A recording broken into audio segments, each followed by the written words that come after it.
Good evening and welcome to Washington Week. I'm Franklin Foer. Jeffrey Goldberg is away. 2 weeks after Joe Biden's disastrous debate performance, he is just hanging on to his candidacy. The number of congressional Democrats calling for him to leave the race keeps ticking upwards, but it's hardly a tidal wave. And the president's performance at a press conference Thursday night was fluent enough to prevent a total collapse of his campaign. Still, on the eve of the Republican convention, Biden seems more determined than ever to press on, while Democratic anxiety about a Donald Trump landslide cannot be easily dismissed. Joining me to discuss this and more, Mark Leibovich is my colleague and a staff writer at The Atlantic. Saleha Mohsin is the senior Washington correspondent for Bloomberg. Ashley Parker is senior national political correspondent for The Washington Post. And Ali Vitale is a Capitol Hill correspondent for NBC News and the author of Electable: Why America Hasn't Put a Woman in the White House Yet. Ashley, this was supposed to be a make-or-break week for Joe Biden in the sort of cliche that Mark Leibovich would likely mock and probably, I think, actually has mocked in press. Yes, yes. Started hot here. And so here we are at week's end. Has Joe Biden's fate been sealed? Is it any more clear now at the end of the week than it was at the beginning? Well, I think the challenge that's a little unstated is that every week and every appearance can be a break week for Joe Biden, but it is hard to have a make week because he could have another disastrous performance politically like the debate. But when he clears these bars and these hurdles that Democratic lawmakers say they want to see, the bar is incredibly low, right? Like the bar is remaining upright and speaking in full sentences and not trailing off and hopefully not confusing too many names and countries and, showing a little policy command, which he did in that press conference. But there's just about nothing he can do that would actually reassure Democrats. So every single day between now and Election Day, if he stays in the race, is either there's the possibility of the break or there's the possibility of like, well, that wasn't awful. And like we live to fight another day. Yeah, inspiring. Mark, I want to play footage from the said news conference Thursday as Biden tried to justify his candidacy. What changed was the gravity of the situation I inherited in terms of the economy, our foreign policy, and domestic division. And what I realized was my long time in the Senate had equipped me to have the wisdom to know how to deal with the Congress, to get things done. We got more major legislation passed that no one thought would happen. And I want to finish it, to get that finished. Now give us the subtext.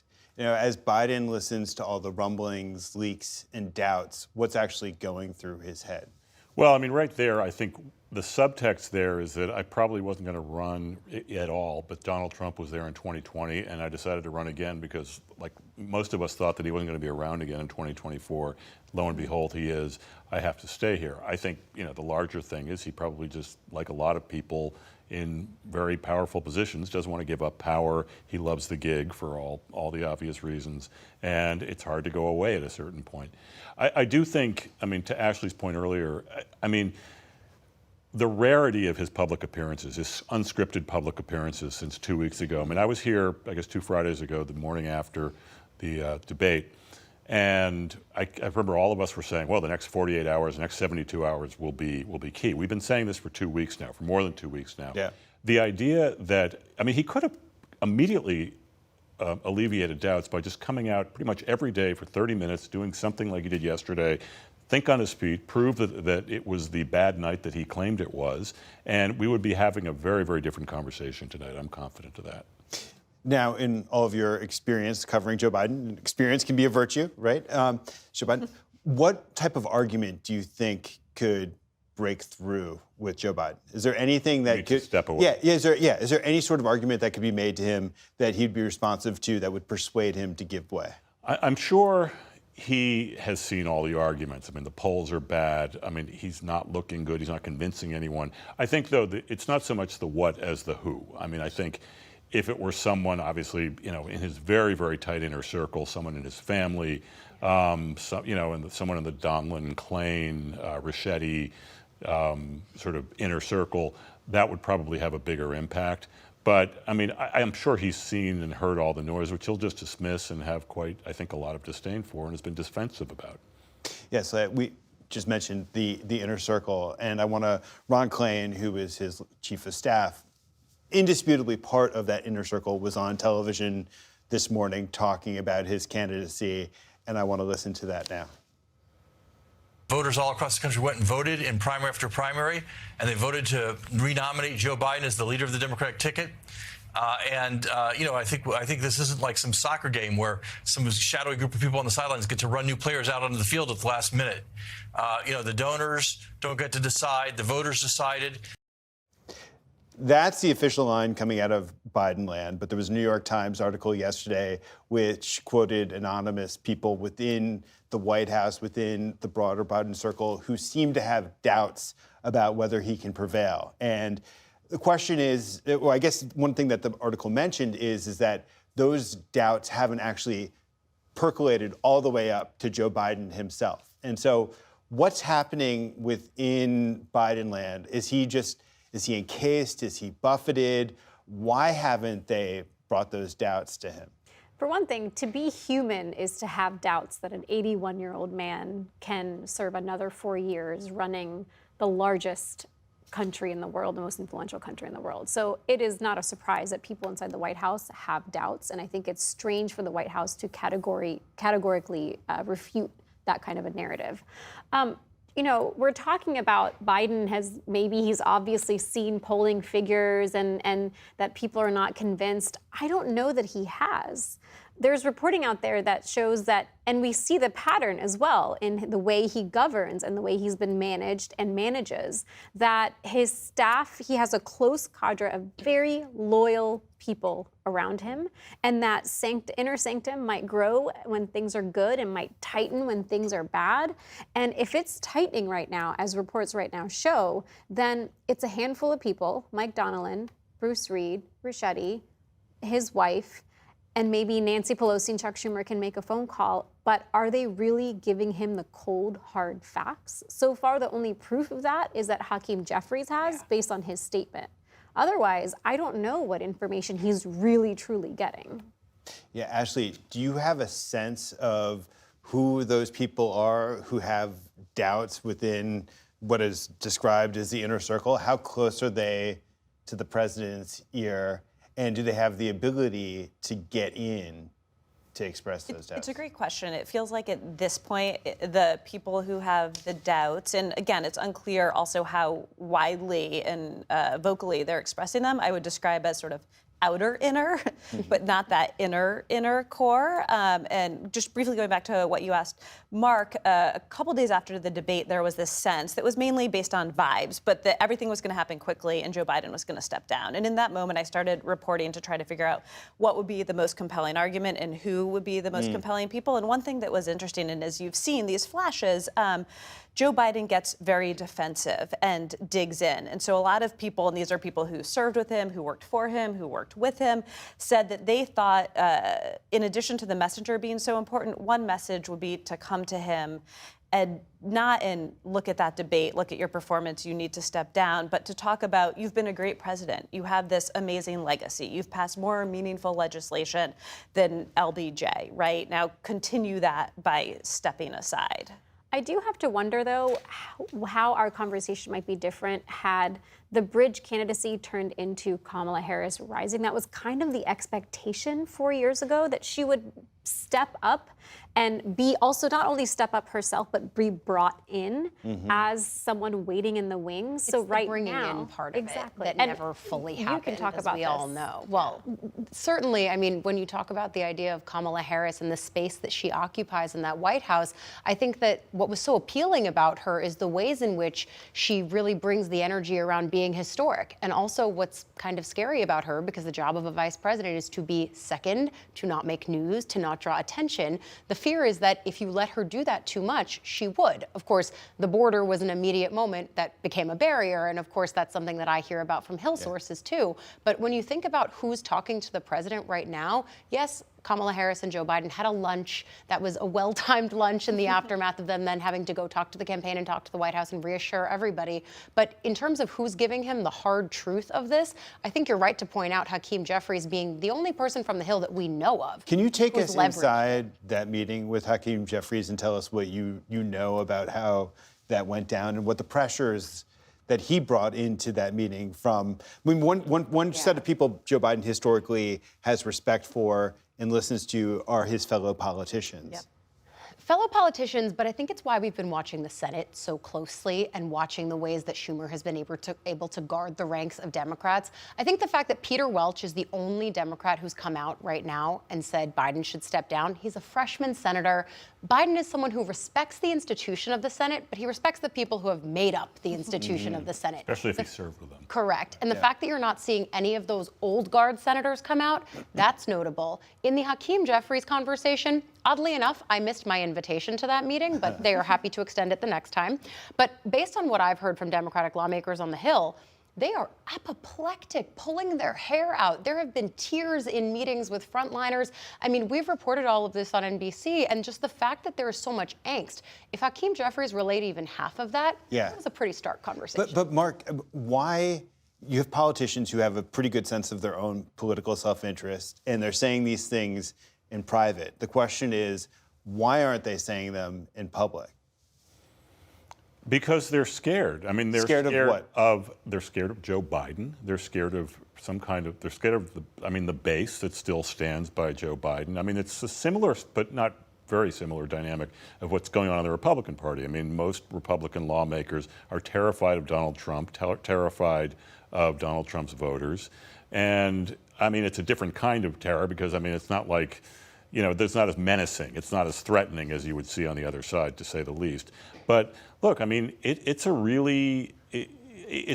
think it's a hard truth to tell publicly. Presumably Biden is getting a lot of this privately. I think, though, I mean, it's pretty clear that he is, he does seem to be getting more and more stubborn, more and more dug in. But also, I think this is a window into his decision-making and the decision-making of his team, which seems to be going very, very slowly. There's also just a human element where it's a hard discussion to have. I mean, I think both of you put it in articles you wrote for The Atlantic of this, and voters have mentioned it to me, strategists, politicians have mentioned it, the conversation of having to take, the cliche conversation of having to take away the keys of an elderly, aging loved one, a parent or a grandparent. And even I've dealt with this in my family, and even in families where it is the right decision, it is almost a devastatingly impossible one to have. And you have a lot of lawmakers who don't want to have that with someone for whom they have a lot of respect and admiration. I would have to say, though, that for one, like adding to the human piece, it is really hard for other elderly candidates in Congress to say this other elderly man needs to give up his keys. That irony has been so stark. Yeah, absolutely. And the other point to make is that if lawmakers are scared of Biden, they should also be scared of Trump if they are Democrats and they want to win the White House. Bloomberg News has an analysis right now that says that Joe Biden is fighting two fights right now. He's fighting the fight to beat Donald Trump, and he's fighting with Democrats to persuade them that he's their leader. And which one's more scary, Joe Biden as a candidate or Trump as president? If you're a Democrat, what's more scary? But we've watched Nancy Pelosi make this same negotiation within her own ranks, right? She was someone who there were many criticisms of the fact that she was getting too old, not in terms of acuity, because that woman has full control of that chamber and every member has the fear of God in them about her. But we watched her pass the torch, and now we watch the role that she plays in this party.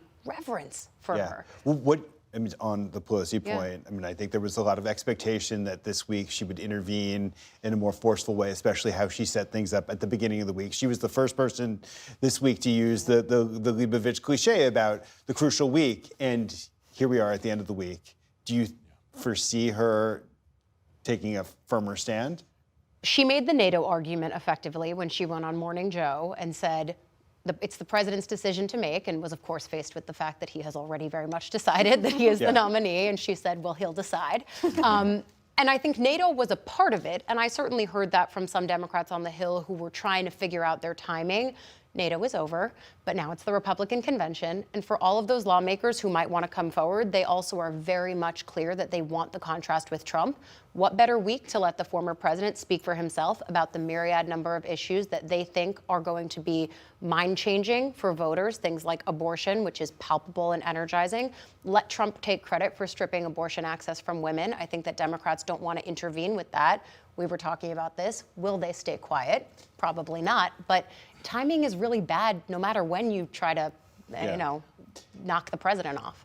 I mean, I would say the timing's only bad because it's taken so long. I mean, look, I mean, the Republicans, I mean, for as long as this goes on, the Democrats are really, really going to be struggling. I mean, the Republicans are going to say what they're going to say. I mean, this is going to be a Trump week. I mean, you can never really predict it, but you have a general sense of what it's like. But you can imagine the kind of chest-thumping MAGA Mardi Gras that they can kind of rightly point to the actual chaos of the other side, the actual lack of confidence.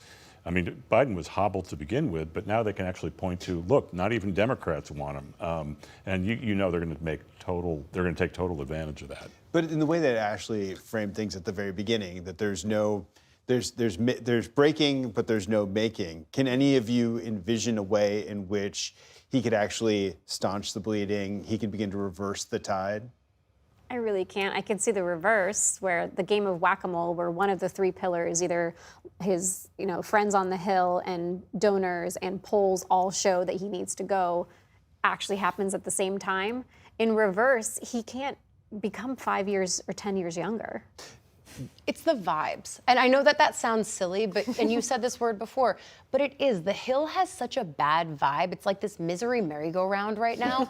I think a lot of people were almost hoping that the presser would make it a more clear-cut argument for them, but he actually had, other than one little flub, a really good night of nuanced, complex conversation around policy, especially comparatively. But when you're grading the president on a curve, that's not great.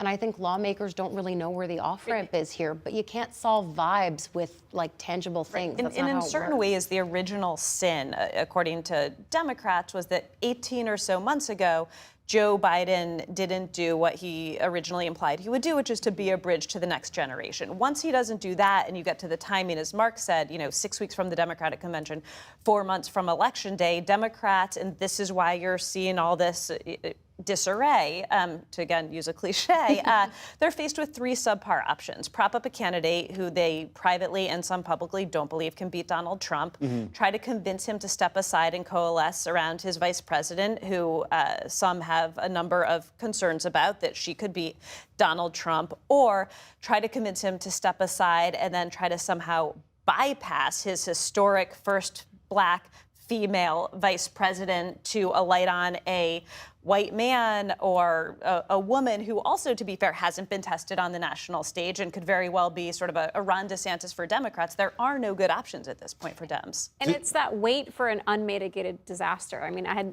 Democratic aides on the Hill saying before the press conference, we're hoping it's clear cut, it's terrible, so that the path ahead is easier. But now, like everyone is saying, we're in purgatory. Right.